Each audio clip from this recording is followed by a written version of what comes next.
Exclusive interview that Winnie Madikizela-Mandela gave was the last one that she ever gave to the media, and the SABC had a chance to talk to her. And let's continue with that conversation as we get more reaction. Kind of nurturing women, empowering women, fighting for the rights of women. 20 years, as my colleague has kind of indicated. Where are we? Why no senior woman leader?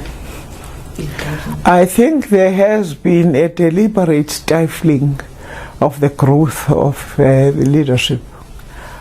I want our movement when we went to Polokwane, when our previous president wanted to go for a third term. I warned then that that was the beginning of perhaps the worst tragedy in the history of our country. If you remember, there was a document I wrote then calling upon our presidents, the President Thabo, and the then Deputy President Jacob Zuma, to reconsider what was happening, what was beginning to happen at the time. There was a trend of labeling and creating divisions within the movement. For the first time, people like myself came across a language that said, so-and-so is a Jacob Zuma supporter, that one is a Taborite, and that was unheard of before. We never had a Nelson Mandela follower and an O.R. Tambo follower. Once that kind of language began, there was never a stop. I warned them at the time. I spoke to the two leaders separately, and I did say to them, we were starting a process we would never be able to put a stop to. That they were going to divide the African National Congress, and that as the moment we came out of Polokwane, and that process had taken place where we tried to get a third term for our President Thabo and the then President Thabo and Deputy President, we would never be able to control that turning of the tide. It was a negative turning of the tide. I spoke to both of them individually, and each one of them said, Mama, you are saying that because you don't know that man. I spoke to my Deputy President Jacob Zuma. Said, Mama, I understand your sentiments, and I agree with you. There may be the danger of dividing the movement. And I warned, I said, you know, if you succeed, how are you not going to purge the people you will consider as Taborites? Because it is human nature that you will feel unsafe if you have a cabinet that was the other president's cabinet. And he assured me, he said, no, that would never happen. And I went to President Thabo, and I made the same sentiments to him. By the way, it was Deputy President who first said, no, Mama, your problem is that you are Yaslins. And then you don't know that man. And then I spoke to the president of the time, and he said, no, I agree with you, Mama, you know.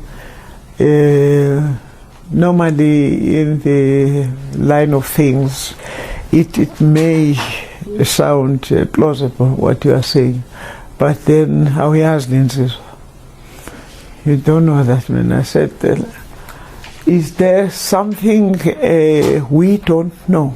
What happened? in Lusaka. It was the same question I posed to the president, deputy president. Is there something we don't know? What happened in Lusaka? Because this was unheard of. In the internal wing of the African National Congress, we had worshipped the leadership in exile, and when you got an order, as Zinzi would agree with me, when we got orders from OR, it was as if you are speaking to him. We got orders from Lusaka. Those of us were in the underground. You literally stood at attention, being given a message by a messenger. Once OR's name was mentioned, you trembled and you felt so honored that your leader outside had sent such instructions that you do 1, 2, 3, 4. And I expressed the same sentiment to these two young men. I said, what happened in Lusaka? The deputy president couldn't tell me. He said, perhaps one day I will tell you. And President Thabo said, perhaps one day I will tell you. So that's where things went so wrong, because obviously, I mean, it would be nonsense to suggest that, in fact, what I predicted then did not happen. All the ministers who served under Thabo, great brains. I needn't mention them by name because all of them were great. I can just make a few examples about women, for instance, Buyelwa Sonjika, Geraldine. They were great women, men, who served under Thabo. They were not reappointed. But maybe the Women's League is going into its Congress this weekend. How do they reclaim that space? You know, especially with criticism that, you know, over the years they've lost that voice. Some have even said that it's been reduced to, you know, a women's desk of the ANC instead of influencing policy, influencing leadership positions. I wish them luck. I really, truly wish them luck because, you know, South Africa's politics, not even necessarily within the African National Congress only, it's a patriarchal society. It's so patriarchal that you can't possibly claim that we are really all equal. Women are still women. And I've always said when people venerate this wonderful South African Constitution, the best document of the century, and that South Africa has the highest representation of women in Parliament. My view has always been that it is not the quantitative representation of women in Parliament. It has never been about that. It is a qualitative representation of women in Parliament. You can't take one of us from the backveld of Pondoland hoeing millies on the fields there and put me in Parliament simply because there has to be gender consideration. It doesn't work that way. It hasn't worked that way. It is true that to this day we look at ourselves and ask, who are those people in Parliament? What is their track record? What are their struggle credentials? I, for one, have seen people, no, not that people should necessarily belong to our generation. During our time, there was no buying of branches, if we want to be ruthlessly honest. There was no buying of branches. We go to conferences today and you hear stories about buying branches because one needs to be voted into power in the national conference. Rumors of a creation of a whole lot of branches, people who have no idea about the African National Congress. I don't know what vetting system there is today. I am not necessarily as a grassroots as I used to be safe to say I am in Soweto, and that satisfies me, the fact that I'm still with my people. So there are problems too about that kind of transition from a people's revolutionary movement to what the African National Congress is today. So if the women will revert to the African National Congress Women's League of the Lillian Goys, of Florence Mposhos, the Muriel Sodindas, I will applaud that. Mama, turning to international news, Africa, just 2 questions on international. Your observation, I know you really follow information and news. In Africa, are we turning the tide on issues of poverty, malnutrition, but also on leadership and democracy? I wish I truly had a good story to tell about my continent. We heard the president saying in Parliament on the opening of Parliament during the State of the Nation address, we have a good story to tell. I would concur with him. I physically saw that kind of transformation where we have a good story to tell about Africa. I am not sure if we can proudly say that we have achieved what we ought to have achieved in the last 20 years in Africa.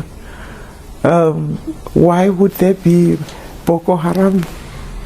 Why would any structure, no matter how oppressed they claim to be, abduct 200 and something children, girls for that matter, and you say the political situation in Africa is right? So many things, so many tragic stories are happening in Africa, and I honestly cannot lie to you and believe that we have made tremendous progress. Yes, we have taken strides, but the history of colonialism makes us still bleed to this day. And the last question from me on the international side, US, we saw the events recently where there's kind of some protest around how Africans are being treated or black people are being treated. Your message to the world on issues of immigration but also discrimination? Now, we all know that we have an extremely serious problem in that regard. It is very difficult to be critical without necessarily looking at the geography of our country, for instance. We have porous borders. When we took over, we removed the immigration officers that used to be at border posts, and we removed railway police who used to monitor crime in the trains.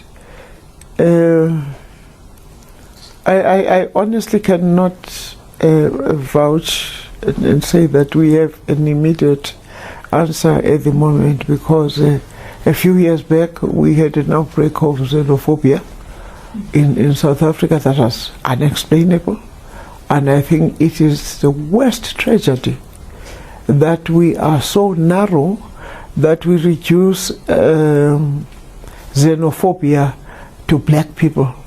I've never heard of us demonstrating against foreign Italians, foreign Greeks, and foreign whites in this country. But we seem to be imploding indeed, Mandashe. we are imploding as Africans.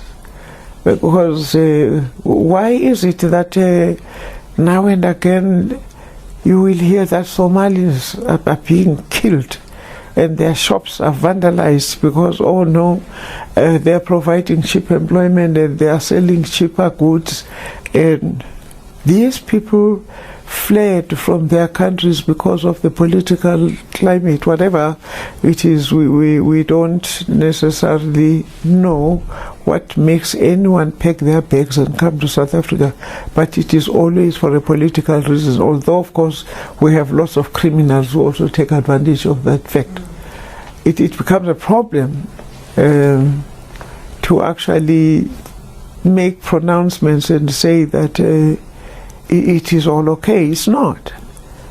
We seem to need to go back to the drawing board on a lot of issues, especially such as the porous borders we have in South Africa. How do we control this type of flooding the country with foreigners? Mama, it's the first time we are speaking to you after a very difficult year for you. If you could take us through just the journey of the past year as we mourned the death of Tata Mandela.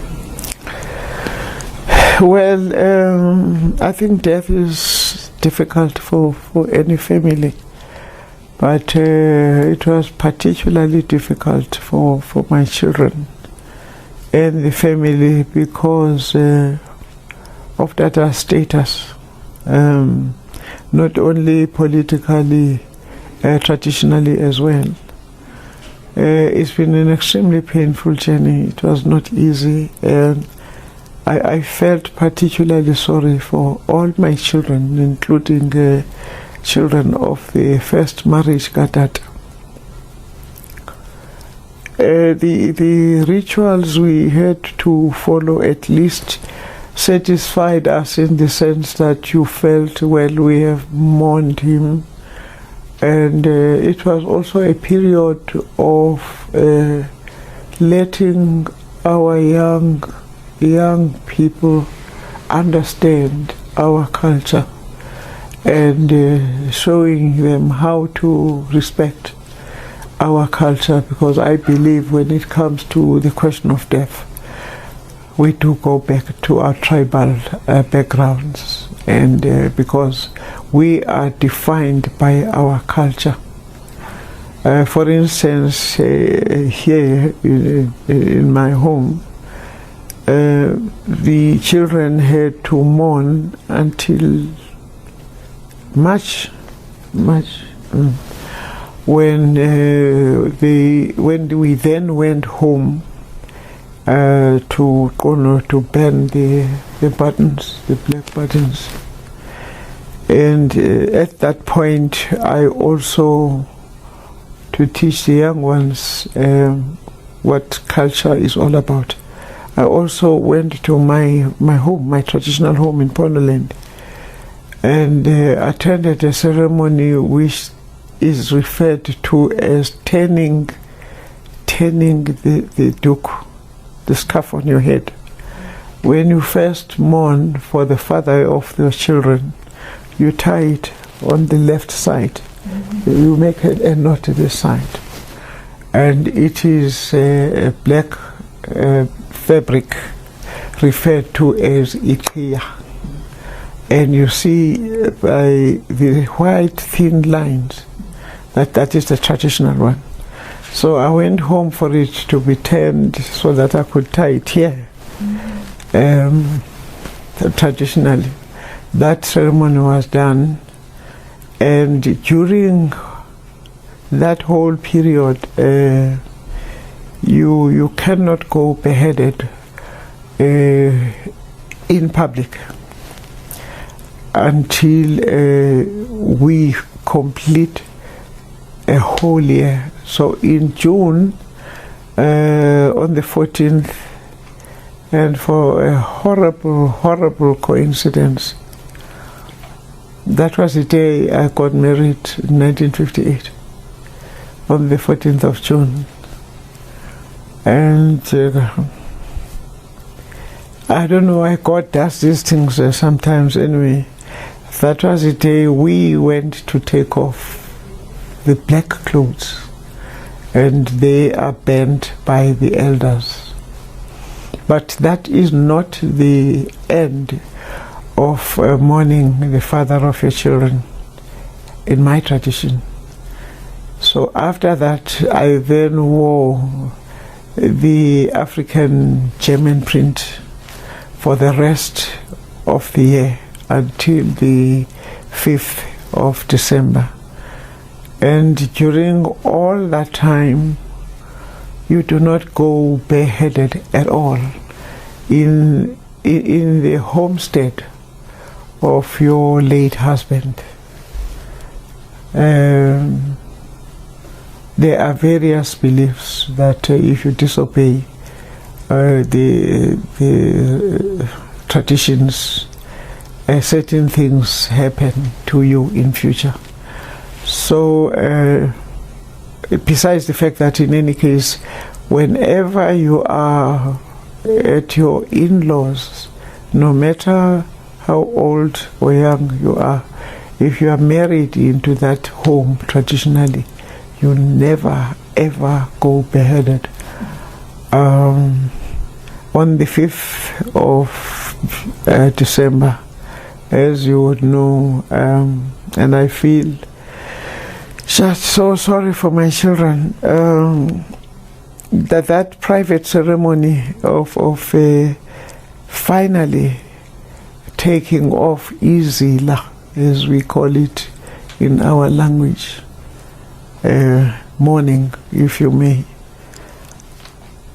Then we attended that ceremony. Cow was slaughtered and sheep was slaughtered, and then we were cleansed by the tribe, so that we came back to our normal lives, and that's how I'm now dressed like this in my normal clothes. But I'm only bareheaded here in Johannesburg. I can never enter the Transkei bareheaded, either my home or where I was married. As a last question, Ma, I mean, I'm sure even at the time you were able to see some of the stories that have been coming out in the media regarding, yourself and maybe the family, and, how did that affect you as the family? Not at all. I'm not affected at all. I think it's a way of life. No family doesn't have its problems. I was not affected at all. I was just very happy that on such occasions we were extremely united. There was no such a thing as any divisions which are exaggerated in the media. My children and the children of Mama Evelyn are the same, and because she has passed on, Magaziwe is mine, and I will observe that culture to my dying day. She's my daughter. And finally, your message for South Africans, Christmas and New Year. Am I the right person to give that message? Well, I honestly wish every South African a Merry Christmas and a glorious New Year. And I pray that we overcome our political problems. I pray that we are helped to effect drastic changes in how we are leading this country. I pray it will be a period of introspection by all the leadership and revisiting the policies that have let down the masses of this country. I pray for a united COSATU. I pray for COSATU Dumo to bring back NUMSA to the drawing board, and I hope they get united, and somewhere along the line, ridiculous as it may be, I hope to bring back Julius, to bring him back home one day before I sleep forever. You love him? I love all my children. I love all my children. The fact that we have political differences is immaterial to me. Welcome back. You're watching SABC News. I'm Kirshni Govender. Now, reaction is pouring in from all quarters after the death of the iconic Winnie Mandela this afternoon. People's Poet Mzwakhe Mbule joins us now in studio. Good afternoon, Mzwakhe. Always great to see you here, unfortunately, under very sad circumstances.